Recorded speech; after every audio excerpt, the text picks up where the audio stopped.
Je veux te parler, toi tu peux bouleverser le monde. Tu peux bouleverser le monde. Si tu as la foi, tu peux impacter. Tu peux bouleverser ta famille. Je veux parler à quelqu'un qui a la foi, qui est capable de bouleverser sa famille.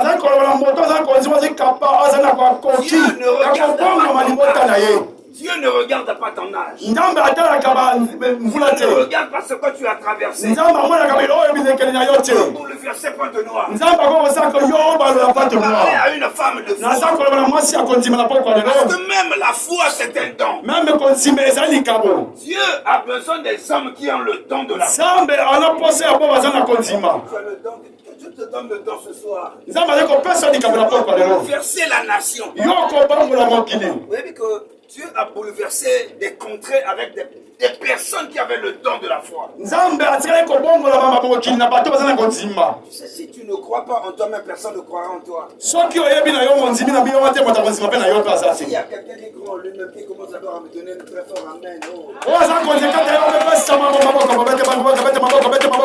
y a beaucoup de personnes qui ignorent le don que Dieu leur a mis. Je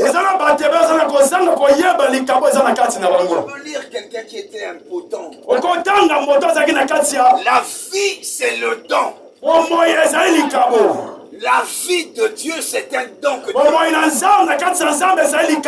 La vie, Dieu bénit quelqu'un par les dons. Le don, si on peut écrire, le don c'est quoi? Le don, c'est le radical du verbe donner. Le radical. Papa, on peut prendre le tableau. Prends le tableau. Le radical. Don.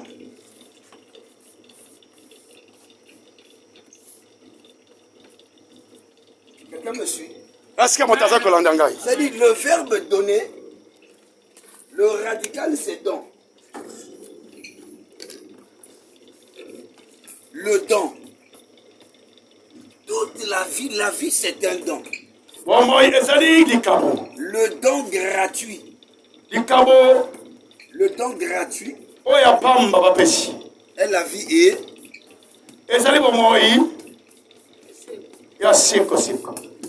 Le don gratuit, c'est la vie éternelle. Il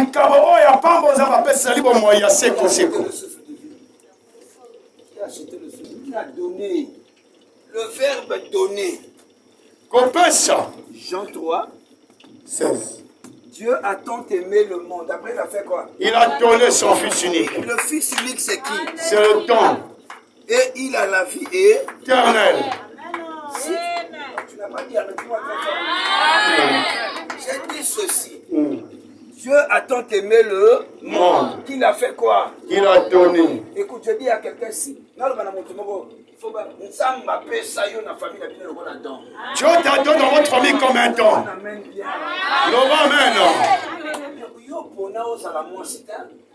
Dieu t'a fait quoi?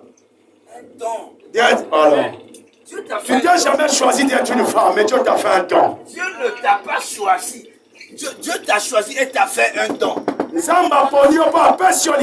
Quand Dieu t'aime, Dieu te donne. Quelqu'un t'aime, il donne. Après l'amour de Dieu, Dieu a tant aimé.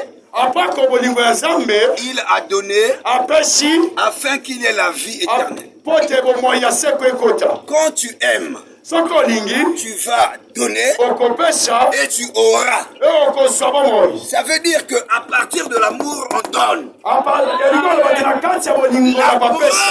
La preuve de l'amour, c'est donner.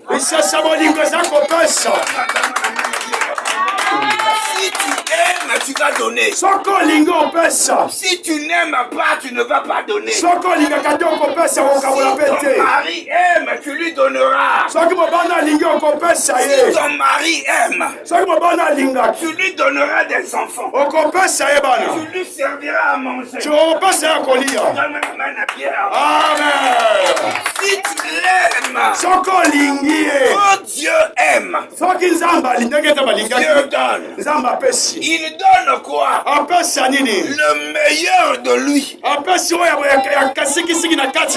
ne donne pas ce qui est farfelu. Il a donné ce qui est plus meilleur. donné le don de la vie. C'est le Fils. Pour que nous ayons la vie. Pour que nous ayons le Fils. Une femme qui aime son mari doit démontrer par A plus B que notre amour. Il faut il faut to bota mbuma. Mwana azalaka mbuma ya bolingo papa na mama. Mwana azalaka mbuma ya bolingo papa na mama. L'enfant est le fruit des parents. Mwana azalaka mbuma. L'enfant est le fruit. C'est l'enfant qui est le don. Que l'enfant n'a pas azali mbuma. Soko pinga mena bien soko na libala nzamba pia mwana. Alléluia. Viens mena bien. Amen. Quand tu aimes, tu donnes. Soko lingo pesa. Quand tu n'aimes pas, soko lingite. Okopi à monimo. Un homme qui aime. Moboto alingaka. N'est pas le coctologue. Asa maboka makasi te, flamete. Il donne. Mobalo pesa. Il prouve son amour. Alakisa bolingo na ye. Donne-moi une amen. Ah, pesa belle église. Pesa yagana bien. Dieu a tant aimé le monde. Il a donné. Ce que l'on donne. Il y a le radical don.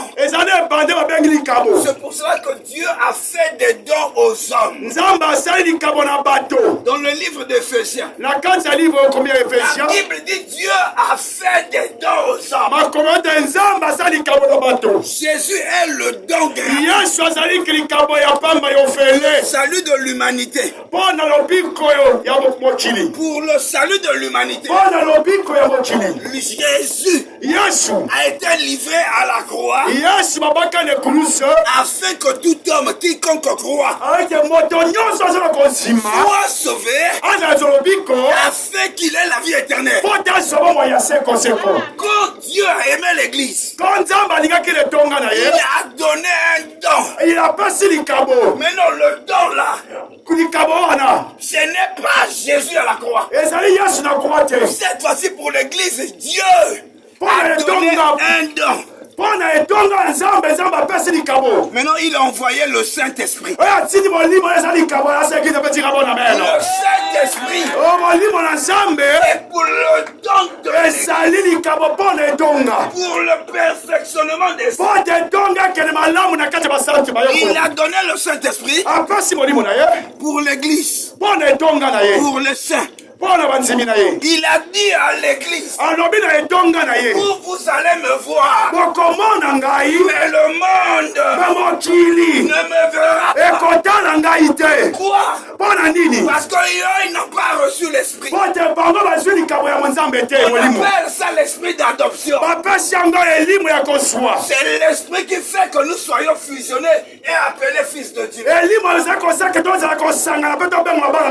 Oh, Jésus à la croix, c'est pour l'humanité. Même pour que nous héritons le ciel, c'est au moyen d'un don. Quel est le don que tu as? Donner veut dire offrir. Le verbe offrir. Une église qui n'offre pas. Une église qui ne s'offre pas. Il y a le verbe s'offrir et le verbe offrir. Nalibala, il faut omipesa. Dans le marais, il faut s'offrir. Nalibala, il faut sanini. Opesa. Alléluia, est-ce que l'équipe est tirée à la main? Amen. Il y a deux choses. Dans le mariage, s'offrir. Toi-même, tu t'offres. Accepte d'être ce que tu as donné à cause du mariage. Mais tu dois aussi être capable de donner. Dieu a donné. Le pasteur doit donner. Le pasteur aussi doit s'offrir. Dieu n'a pas seulement besoin de ce que toi tu lui donnes. Le mari qui donne seulement l'argent.